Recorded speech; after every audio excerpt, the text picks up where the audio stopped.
Okay, been playing around with this shoulder roll and a couple other things, and one of the most recent developments is this carry, or we were talking about it the other day. Me and a guy, a good friend of mine, Rich Manello, who's a head coach at Dallas, Pennsylvania High School. Pretty good football coach, pretty good football player, and he's been pretty interested in the way we double team or double teamed when I was at Lewisburg, with the shoulder roll and what have you. And the merits of the shoulder roll, hard to argue. I can get one shoulder lower than I can get two, just the way it is. And also, it protects my chest. It denies somebody access to my chest. But back in let me think about it when it was. We were running the wishbone, so it was in the 80s. And I believe we did visit Arkansas State. And they had a pretty good line coach there. It was Coach Lacewell, Larry Lacewell was the head coach. I think it was them. It could have been somebody else, but I think it was them. The guy had a concept called slide veer. And what he did with his players was he took a lateral or slide step. And, everybody's going to say, well, Strollo, everything he does is sideways and all this other stuff. I'm not. If you watch our videos, we get pretty good punch. We might, on the drills, it might look sideways, but if you look at it, we do pretty good punch. And the whole thing with punch is this: we dissipate the force of the defender, and then when he has less force or load, in other words, his mass, his momentum, his inertia, all those things add up to the load. We dissipate the load, and then we pick them up. We add it, we get an angular momentum going, and we pick them up and run. And I don't know, it seems to work. Some guys use it, some guys don't. I watch guys on Sundays. Seems like they, looks okay. I watch a lot of guys, you know, ah, and they get stoned. They fall on the ground, all that other stuff. Our job was with flipping was to bring our feet under us so we don't fall down. Okay, but anyway, getting back to the slide veer. Okay, the thought process. Let's say this is the inside foot and this is the outside foot, and we want to veer or I don't know, inside half of a double team, the postman. Okay. Slide your foot. Okay. And you can even brace it. Okay. I don't see what the problem. The problem with bracing is you might wind up overextended. But sliding the foot and even opening it 90 degrees doesn't hurt. And then you gain. Okay. And this is a variation of the gator step and all the stuff I've been working on. But sliding, remember your feet and the opponent's feet are pretty far apart. By just sliding your foot, you'll be able to get into a good open leg and get that shoulder, that carry. And again, we're not flipping because flipping makes us uncoil. We just want to carry. We want to become the rock. We want to keep that inside hand free. Okay, we're going to carry. We may have to escape. The problem a little bit with slide and the advantage of dropping the foot, okay, is not run throughs from linebackers, but loops or loopers. So, but if you think about it, our feet and the defender, especially a down defender, not a linebacker, okay, linebacker or a tilt, that guy's got his feet right on the line of scrimmage. Tilts to me, tilts, whatever. It's not tilt. Go ahead. Good luck. The only advantage is he can hit that gap pretty good, and he can chase you okay if you're going that way. But let's go back to this. The slide, and I'll go over to the living room and demonstrate on some chairs. But slide, okay. Basically, take a lunge step. As soon as you slide, you've created an angle. Now, our old mantra was move your foot before you move your weight. And if you move your weight as you move your foot, you're going to get knocked over. So you want to move your foot before you move your weight, and then get into that open leg thing, carrying the man on your shoulder, not flipping him up. Okay, not doing this, Crowther sled stuff, but just becoming a rock. Okay, becoming a rock, and you're not. You're just becoming a rock. Okay, you're making him run into you, dissipate. Okay, and then your partner, and we're basically talking about A gap stuff here, but if you really think about it, skip and all that other stuff in the backside, shuffle, it's all square. Well, I always had a problem with square against yellow light, but this slide veer thing, I've created an angle. Okay, you think of this. See this window here? When I go slide and lunge, I've created an angle. I've exposed half that man to the man who's skipping to me and trying to scrape paint, and he's the flipper. Okay, what we basically did was exchange with this style of double team. I'm sort of a post blocker, and he's sort of a drive blocker, but he's going to drive the thing this way. Okay, this vertical push, all those stuff. I get it, but you get exposed over here. Okay, it's hard for me to.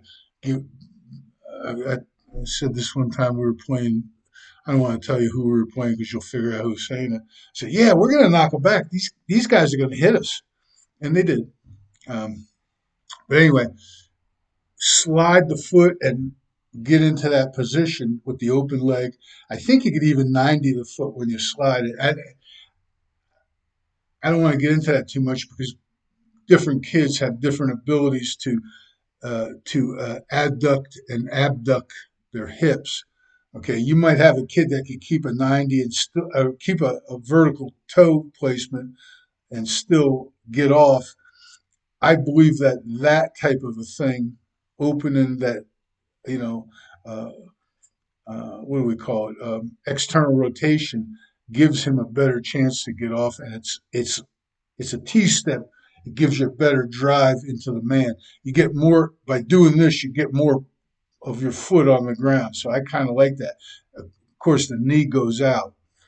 All right, but I wouldn't get too hairy about that. The whole thing is I want to create an angle. Okay, because we know that angular momentum uh, utilizes levers. When you create that angle, you're utilizing your opponent's lever. Of course, if he comes to you, you grab him. If he skins real quick, you gotta rock back and shut it off to take away some space for this guy coming, and he'll blast him pretty good. Okay, last night we did a thing. We talked about the hay bale. Okay, and the hay bale. I got two hands on this guy. He's come. I'm the golf tee and he's the golf club. I grab him. Well, it exposes the not so much the run through, but the loopers. Okay, so to me, this is sort of a compromise. It allows me to escape. Okay, and if it's a four eye, okay, I'm going to move myself over here a little bit by sliding. At least I'm getting in front of this cat, and he's not going to shut me off. Okay, that's the problem. You've got to get to that backer, say on a power play or something like that. And if you go block this guy, he's shutting you off. If you don't move him, now if you can move him, it's a different story. But if you're a tackle and you can take a four eye and run him all the way down to a nose guard, yeah, okay, we'll do that every down. Why we tear him, do that type of thing if you can do that. But if he's not playing like that, if he's not playing that game, if he's not interested in running, he's going to stalemate you. Now you're stuck. The ball has to go outside you, and now the guard can't get there. It's got to bounce.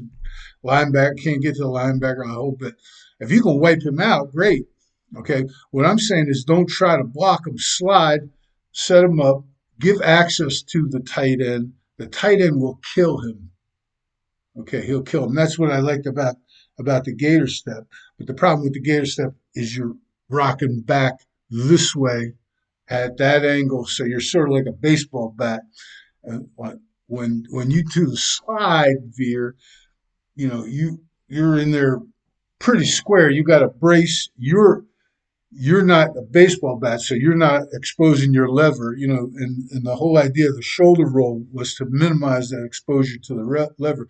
You use that shoulder roll, this guy's got nothing to hit, and your feet are back, and you're able to escape very quickly, okay? And you're still, when you step back to him to carry him, this guy's going to kill him, okay? So anyway, slide veer. It's a thought process. I'm going to pause this for a second. I'll take you through it. Now, I'm a little stiff. I need another hip replacement. So it's going to look funky, but I'm going to try and do it anyway. Just at least give it to you as something to look at. Okay, I'm in my jammies here, and I got my Lewisburg colors on and all those stuff. Um, but this, again, you're in your stance, and the problem with any of this stuff is if your stance is too wide, so you can't have it too wide. I believe you can be in my stance and slide and lunge and carry, and there's your escape path right there. Okay, so you're going to carry this guy on the shoulder. You're given half the man. I guess I should get a chair. I will get a chair. We'll block chairs.